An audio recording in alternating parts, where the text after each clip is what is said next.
Welcome to the Chet TV News. I'm Erin Sale, and here are your top stories. The Chetwynd and District Rec Center Leisure Pool has reopened. Local RCMP are on the lookout for a stolen ATV. Comedian Don Burnstick brought the house down in Chetwynd Friday night. Starting off in Chetwynd, the Chetwynd and District Rec Center Leisure Pool opened yesterday. The pool opened today, Monday, August 26th. We have quite a bit of public swim times for the last week of summer before the kids go back to school.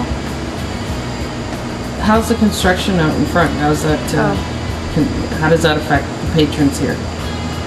They have to come and park in the back and use our back main door. We're limited a little bit more on parking, but other than that, it seems to be going okay for the last couple days since I've been back to work. So. From now on, anytime you come to the Chetwynd and District Rec Center to use the pool and our weight room, you now check in at this main desk. We do all the swim lesson registrations, memberships, everything for the whole facility now is done through this one desk, and you will have somebody to greet you when you come to the facility. Right now you can register for swim lessons. They start the first week of September, and for this week we do offer a few public swims just so everybody can get their swim in before school starts and all the extracurricular activities. And we do have a registration night Wednesday, September 4th at the rec center here in the lobby. We are having on October 29th, it's at my Almost Angels Girls Club. We're having a sleepover in the rec center. It's from 7 to 6 in the morning, where we plan to stay up all night and have fun in the rec center. So that'll be scary but yet fun for all of us. For more information, please call 250-788-2214. Chetwynd RCMP are asking the public for their assistance in tracking down a stolen ATV. The all-terrain vehicle was reported stolen on Tuesday, August 20th from a Walter Energy property at Willow Flats, and is believed to have been taken within a week prior to being reported. The ATV is described as a red 2010 Polaris Sportsman in like-new condition with a black plastic front and rear bumpers.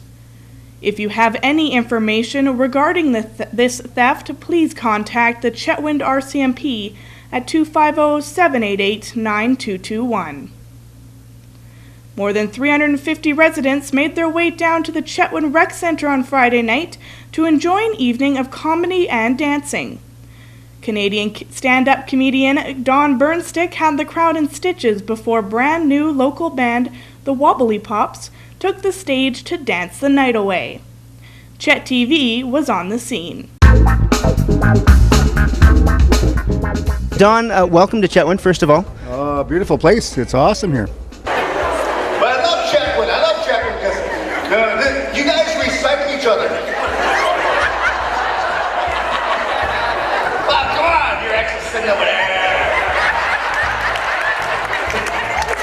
Don, how did you get into comedy? Well, I used to be a male stripper, but it didn't work out, So I went to a conference, and they had this comedian there, and it was a women's wellness, and they had this guy up there, and he was bombing. He was really being offensive, and these women were going to kill him. And there's like 1,800 women in the audience. So the organizer said, Don, you got to get up there. And I'm saying, hey, I'm here just to do a workshop. So anyway, I got up there, some coaxing, and I was supposed to do only about 5 minutes. I ended up doing a half-hour show, and it just went off the hook, and that was it. Can you imagine having a native prime minister? Ole! All the grass would be burnt in front of the parliament grounds. Curtains on the window, blankets. His wife would be Minister of Finance. Oh, la.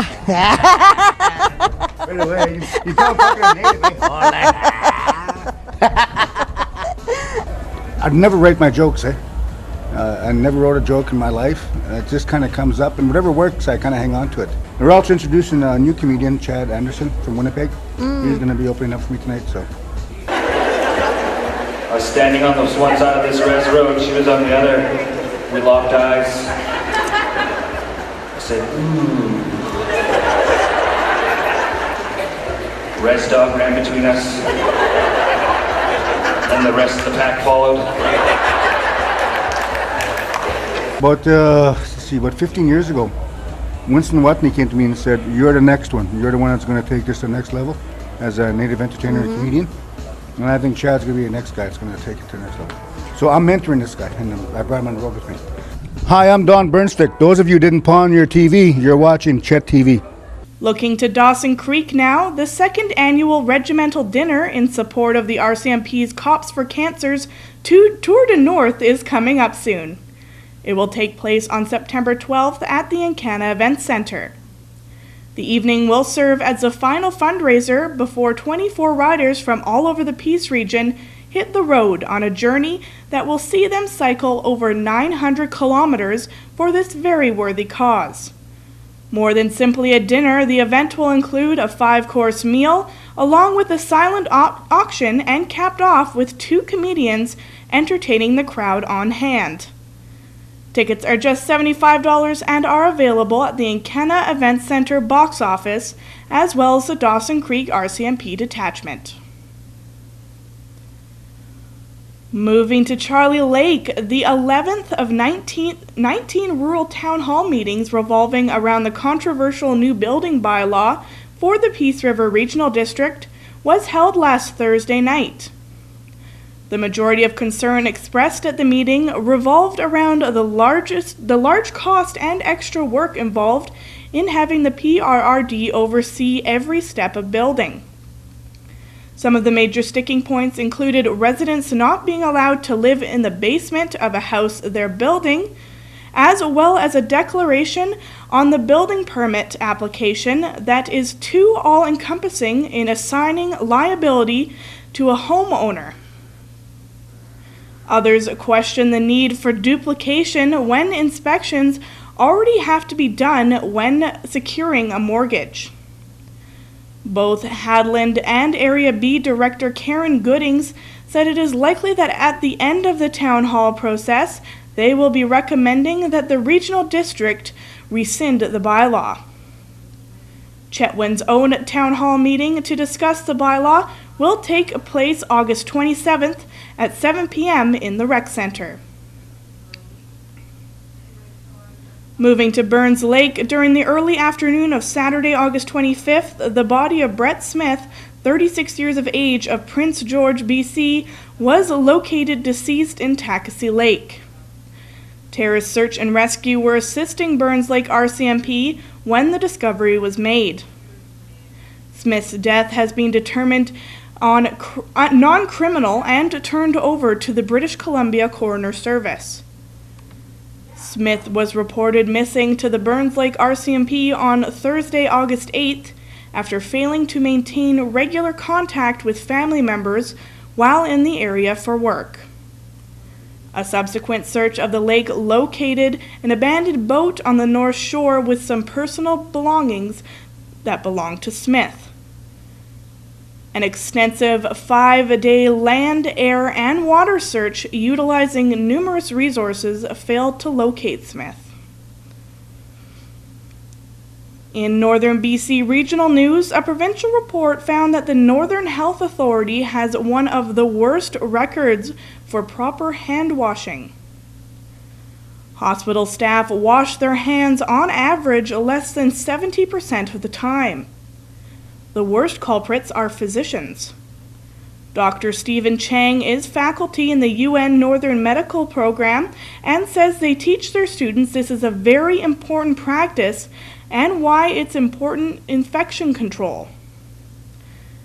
Infection control practitioner Cynthia Monk says it's a matter of making hand washing second nature. She believes hospital staff all have a role and responsibility to help protect the clients that they serve. You are now up to date with your news and sports in the Peace region.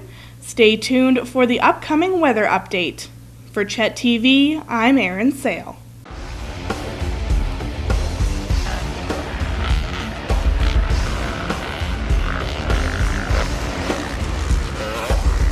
This is our 9th year at this track.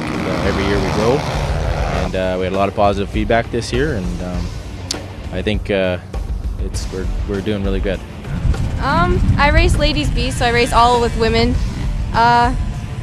I have one of the smaller bikes that's in that class, but it's always fun. This is my second year. I did 4 races last year and I wasn't really into it, and then I got a bigger bike and just loved it. I rode same size Casey rides, and it was okay. But when I got my 250 and started racing MX2, I just loved it. It's so much more fun. Bike had a lot more power. This is just more fun. MX2 Junior. I'm currently 3rd in there right now, and I guess we'll see how today goes. Track's looking really nice, so one bad spot up there, but other than that, it looks beautiful. We're one of several tracks that host events like this. Usually it's anywhere from 10 to 12 races a year, and we have one more remaining in Dawson Creek. I struggle with corners and going fast. This is my first year, so I'm kind of new. It's all just for the fun of it, I guess. We get better as it goes. I just always loved bikes. I rode quads my whole life. When I was 15, I worked my butt off all summer and bought myself a bike and got on that and rode it around, and then the next year I decided I wanted to come try racing, so did that and been hooked ever since then. Me and my brother have always rode dirt bikes for a long time. My brother just got into racing last year, and then I decided that I wanted to do it, so I tried it this year. And I got really into it, and now I think I like it a lot. I'm very happy. There's a couple bumps and bruises, a couple trips to the hospital, all precautionary. For the most part, I think waiting on confirmation. We might have one broken arm, but I think he'll be okay. But everyone else is good. It's a good day, and it's a good sport to be a part of. A good sport to be a part of. Great association to be a part of, and I can't see nothing better than being part of the PMA. It's a pleasure. Right now it's just for the fun, but hopefully one day I'll turn pro and get paid for it, and that's a dream, everyone's dream, right?